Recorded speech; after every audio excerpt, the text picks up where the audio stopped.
Alors, souvent on parle maintenant d'aller sur Mars. Est-ce qu'il faut envoyer des gens sur Mars? C'est une bonne question,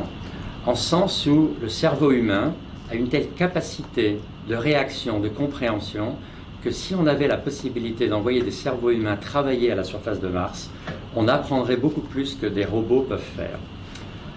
De ce point de vue-là, on peut dire que ça vaudrait la peine d'aller sur Mars. Cela dit, la compréhension qu'on a aujourd'hui sur Mars, et surtout la diversité de Mars, fait qu'on a intérêt non seulement à envoyer des systèmes pour faire des mesures dans un endroit, mais dans d'endroits très multiples, pour regarder la diversité de Mars. Et de ce point de vue-là,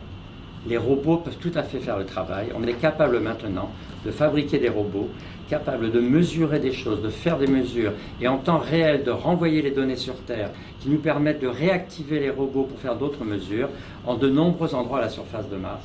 de telle sorte qu'au moins dans les 10 prochaines années, ou dans les prochaines décennies, des robots feront le travail aussi bien que des cerveaux humains. Et c'est tellement compliqué d'envoyer des cerveaux humains, à cause des risques que cela représente, et donc des sécurités qu'il faut mettre en place pour que les gens qu'on envoie puissent revenir d'une manière saine et sauf, que pour l'instant, la sagesse voudrait qu'on ne parle même pas d'envoyer des hommes sur Mars, mais de fabriquer des programmes avec suffisamment de robots pour comprendre la